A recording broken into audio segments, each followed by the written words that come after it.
I never thought a simple weekend getaway could shatter my world, until I found myself cornered in the barn by my husband's best friend.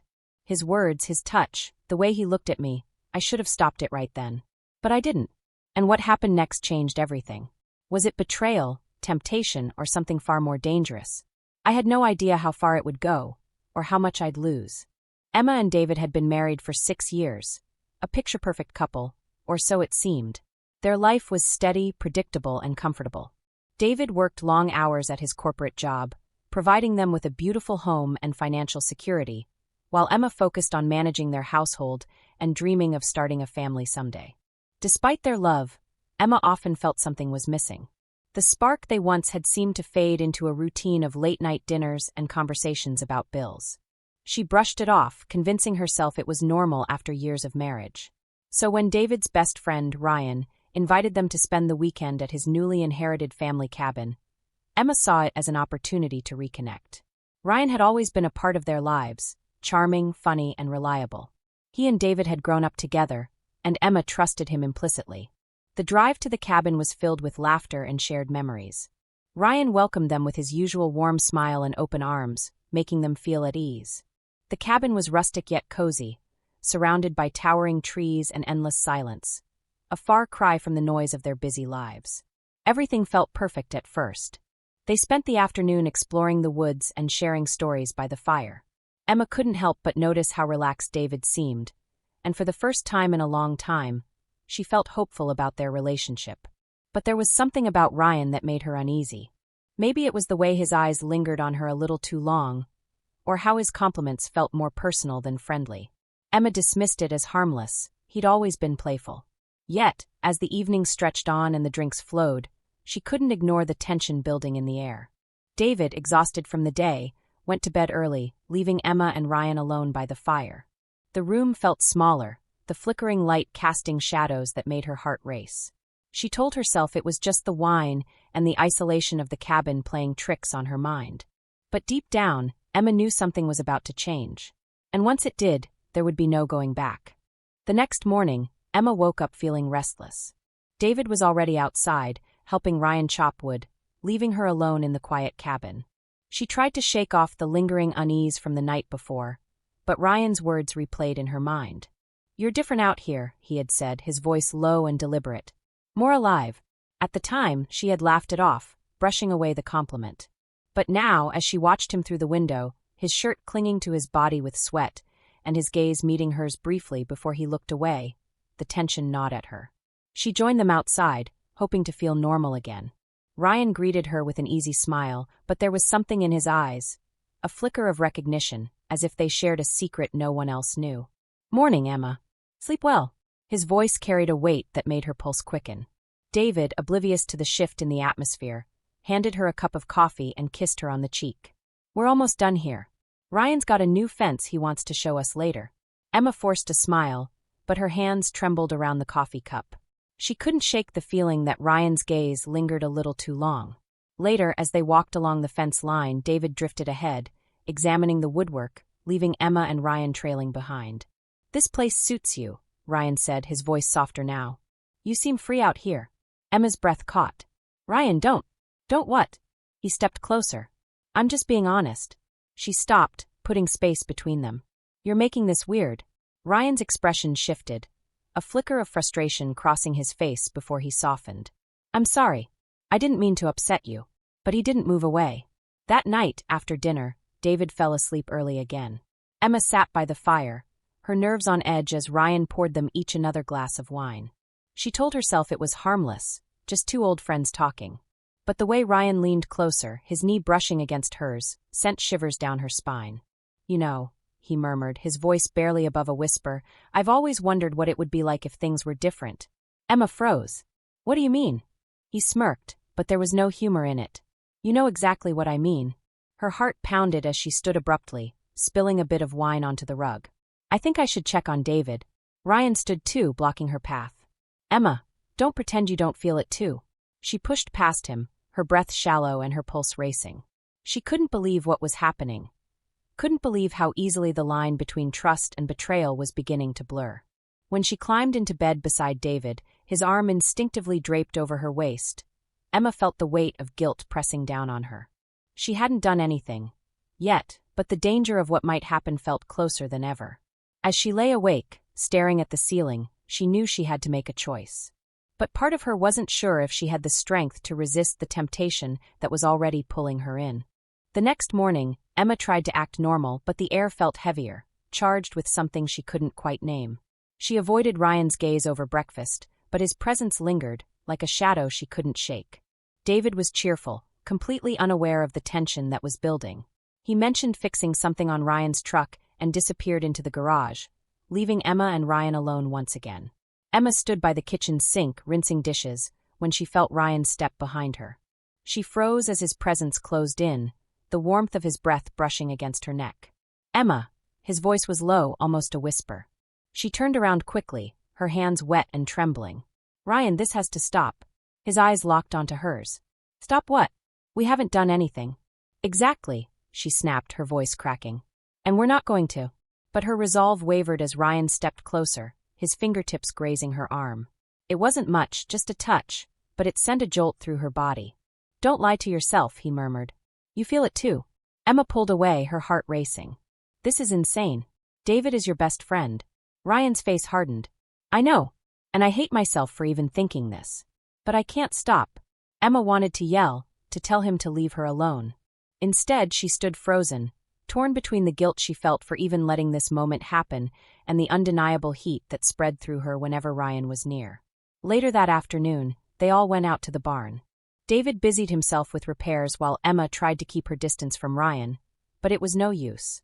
At one point, Ryan walked up behind her, his arm brushing against hers as he reached for a tool.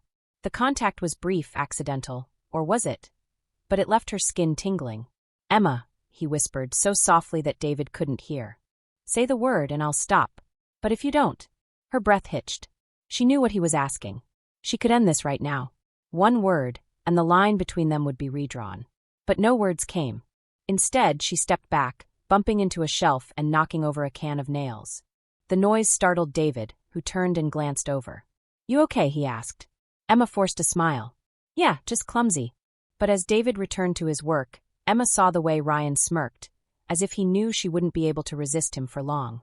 That night, David fell asleep early again, and Emma found herself alone in the living room with Ryan. She should have gone to bed. She should have walked away. But something kept her rooted to the spot. Ryan sat next to her, closer than before, and poured them each another glass of wine. "You don't have to say anything," he said softly, his hand brushing hers. "I know this is wrong, but I also know you feel it too." Emma's breath quickened. She wanted to deny it, to tell him he was imagining things. But when she looked up and saw the way he was staring at her, hungry, desperate, her words failed. Instead, Ryan leaned in, his lips brushing against hers in the faintest of touches. Emma jerked back, but not far enough. "I can't," she whispered. "But you want to," he countered. His hand cupped her cheek, and for one brief, dangerous moment, she leaned into it. Her heart pounded as his thumb brushed against her lips, and every rational thought in her mind screamed for her to stop. But her body betrayed her. The sound of a creak snapped her out of it. She pulled away just as David's footsteps echoed down the hall. Ryan straightened up, pretending to sip his wine as David entered the room, yawning. "You two still up?" David asked, his tone light and oblivious. Emma forced a smile. "Just talking." David chuckled. "Don't stay up too late." He kissed Emma on the forehead and went back to bed, leaving her trembling as Ryan's eyes lingered on her once more. As soon as David was gone, Emma stood. "This can't happen," she said, her voice barely steady. Ryan rose too, stepping closer. "Then tell me to leave." She opened her mouth to say the words, but nothing came out. Ryan leaned in again, his lips hovering near hers. "I'll wait, Emma. But don't pretend you don't want this as much as I do." Emma turned and fled, her pulse pounding as she locked herself in the bedroom. She pressed her back against the door, tears brimming in her eyes. What had she done? And worse, what was she going to do next? The next morning, Emma woke up with a pounding headache and a pit in her stomach. She replayed the night before over and over, the way Ryan's lips had hovered so close to hers, the heat of his breath against her skin. She had stopped it, but only barely. David was already outside working on the fence with Ryan, laughing and joking as if nothing had happened. Emma couldn't stand the sight of them together. Guilt gnawed at her, but there was something else too, something darker, more dangerous. Desire. She hated herself for it. She told herself she'd keep her distance, avoid being alone with Ryan again. But later that afternoon, when David went into town to pick up supplies, Emma found herself trapped. Ryan walked into the kitchen, his shirt damp with sweat, and his eyes locked onto hers. "You're avoiding me," he said, his voice low and rough. Emma swallowed hard. "Because this isn't right, Ryan. We can't." Before she could finish, he crossed the room and grabbed her wrist, gently but firmly. "Don't lie to me," he said, his eyes dark. "You feel it too. I know you do." She yanked her hand away. "You need to leave me alone." But Ryan didn't move. Instead, he stepped closer, and Emma felt her back press against the counter. Her pulse raced. "You keep saying that," he murmured. "But you don't mean it." "Ryan." He cut her off, his lips brushing against hers. Emma froze. She should have pushed him away, screamed, done something, but instead she kissed him back. For one terrifying, exhilarating moment, she let herself go. She melted into him, his hands on her waist pulling her closer. But just as quickly as it started, reality slammed back into her. She shoved him away, her chest heaving. "No." Ryan stared at her, his expression shifting from desire to frustration. "You can't keep playing this game, Emma." "It's not a game," she snapped. "This was a mistake. It can't happen again." Before Ryan could respond, the front door swung open and David walked in. Emma jumped back, her cheeks flushing red as she grabbed a dish towel to busy her hands. Ryan turned casually, grabbing a glass of water as if nothing had happened. David frowned, looking between them. "Everything okay?" Emma forced a smile. "Fine. Ryan was just showing me the new shelves in the pantry." David nodded, seemingly satisfied, but Emma saw the flicker of doubt in his eyes. That night, Emma tried to pretend everything was normal. She laughed at David's jokes and helped clean up after dinner, but the tension in the air was suffocating. She could feel Ryan watching her, and every glance made her stomach churn. When David went to bed early again, Emma considered locking herself in the bedroom. But before she could move, Ryan was there.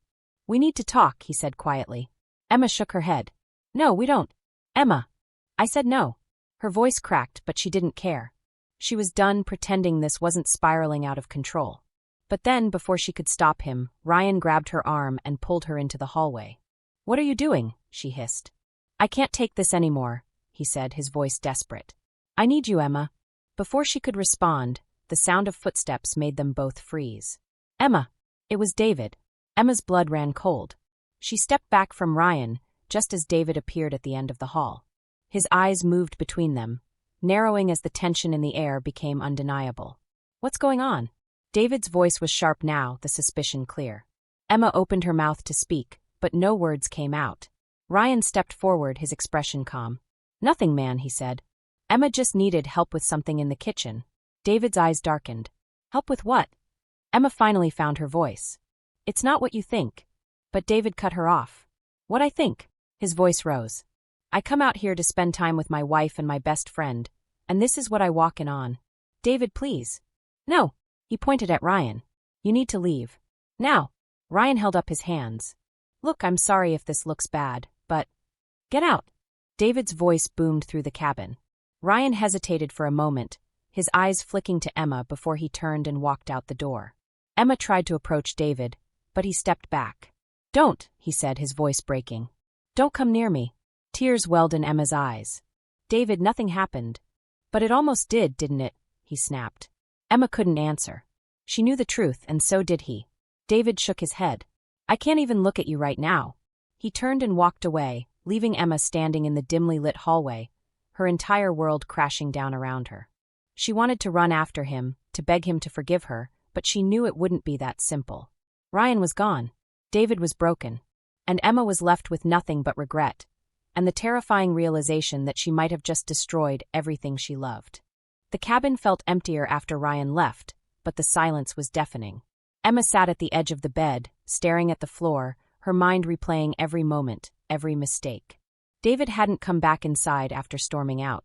She wanted to go to him, to beg for his forgiveness, but something told her it wasn't the right time. Instead, she stayed frozen, trapped between guilt and shame. When David finally walked back in, his face was pale, his eyes red as if he'd been crying. Emma stood, but he raised a hand, stopping her mid-step. "Don't," he said quietly, his voice hollow. "Just don't." Tears welled in Emma's eyes. "David, please let me explain." "Explain what?" He laughed bitterly. That my best friend has been looking at my wife like that? That you let it happen?" "I didn't let anything happen." Emma's voice cracked. "I stopped it. But you wanted it, didn't you?" His words cut deep, and Emma's breath caught in her throat. She couldn't deny it, at least not completely. And that was enough to break him. David shook his head, pacing the room like he didn't know what to do with himself. "You know what hurts the most? I trusted you. Both of you. And now," he trailed off, his voice trembling. Emma stepped closer. "I love you, David. I never stopped loving you." "Then why?" He looked at her, his eyes full of pain. "Why didn't you tell me how you were feeling? Why didn't you talk to me instead of letting him get so close?" "I don't know," she whispered. "I didn't mean for it to happen. But it did." David turned away, his shoulders slumping under the weight of betrayal. Emma wanted to reach out to comfort him, but she didn't know if he'd even let her touch him. The next morning, David packed their bags in silence. Emma tried to talk to him, but he wouldn't respond. He avoided her eyes, treating her like a stranger instead of the woman he'd vowed to spend his life with. As they drove home, Emma's heart shattered with each passing mile. She kept glancing at David, hoping he'd say something, anything, but the silence stretched on, thick and suffocating. When they reached their house, David carried the bags inside, then turned to Emma. "I need space," he said flatly. "I don't know if I can do this right now." "Do what?" Emma asked, her voice trembling. "This. Us." Emma's knees felt weak. "David, please don't give up on us." "I'm not giving up," he said. "But I can't just pretend this didn't happen. I need time to figure out if I can ever trust you again." And with that, he walked upstairs, leaving Emma alone in the living room. The days that followed were agonizing. David barely spoke to her, coming home late from work and spending most nights sleeping on the couch. Emma tried to be patient, giving him the space he asked for, but it felt like every passing moment pushed them further apart. Worst of all, Ryan wouldn't stop texting her. At first, she ignored the messages, but eventually curiosity got the best of her. "Ryan, are you okay? I'm sorry for everything. I just need to know if you're all right." Emma stared at the screen, her fingers hovering over the keyboard. She hated him for what he'd done, for what he'd made her feel, but part of her still felt drawn to him. Before she could stop herself, she replied, "Emma, I'm fine. Please don't contact me again." His response came almost immediately. "Ryan, I'll respect your wishes. But you need to know, I meant every word." Emma deleted the messages, but the damage was already done. She couldn't get him out of her head. That night, David finally broke the silence. "I think we need counseling," he said.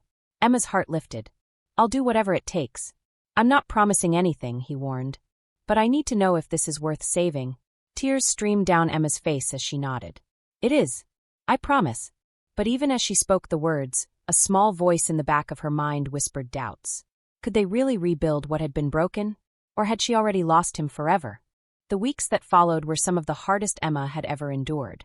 Counseling sessions were raw and emotional, forcing her and David to confront feelings they'd both buried for far too long. David admitted that he had taken her for granted, becoming too focused on work and assuming she was happy.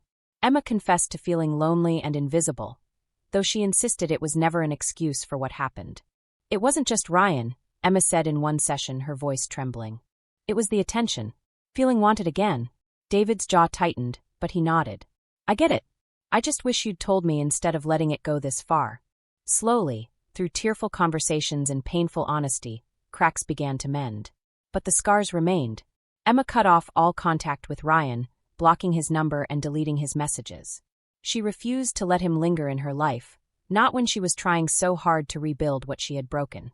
Still, there were nights when David would roll over in bed, and she'd feel him stiffen, as if remembering everything that had happened. And there were mornings when she'd catch him staring at her, his eyes filled with doubt instead of love. The trust they had once shared so easily now had to be earned, moment by moment. Emma poured herself into repairing their marriage, surprising David with thoughtful gestures and handwritten notes. David, in turn, made an effort to spend more time at home, even planning small trips just for the two of them. But some wounds never fully heal.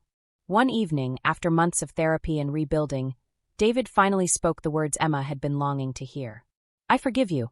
Tears poured down Emma's face, but David wasn't done. "I'll never forget what happened," he said. "But I believe we can move forward. I believe in us." And for the first time in what felt like forever, Emma felt hope. Yet, as much as she wanted to leave the past behind, she knew the experience had changed her. She was more cautious, more aware of the little cracks in their relationship that had nearly torn them apart. She also knew temptation wasn't something to be ignored. It was something to be confronted head-on. In their final counseling session, Emma looked David in the eyes and promised him something she wished she'd done before. "I'll never let us get to that place again. I'll fight for us every single day." David squeezed her hand. "Me too." Moral reflection. Emma learned that betrayal doesn't always start with a single act. Sometimes it begins with small, unnoticed moments, the ones you dismiss until they grow into something bigger than you can control. She realized that marriages, no matter how strong they seem, need constant care and attention.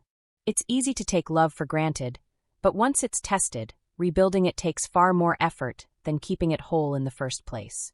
Emma's story serves as a reminder that boundaries matter, and temptation doesn't always come in obvious forms. It sneaks up quietly, disguised as comfort, attention, or validation. And if you're not careful, it can destroy everything you've worked so hard to build. In the end, Emma and David found their way back to each other, but their story is a warning to anyone who thinks their relationship is immune to temptation. Because sometimes the most dangerous betrayals aren't the ones we expect, they're the ones we never see coming. What would you do if you found yourself in Emma's position? Could you resist temptation, or would the thrill of desire be too much to ignore? Share your thoughts and opinions in the comments below. I'd love to hear your perspective. Don't forget to like this video and subscribe to the channel for more shocking and emotional stories like this. Trust me, you won't want to miss what's coming next.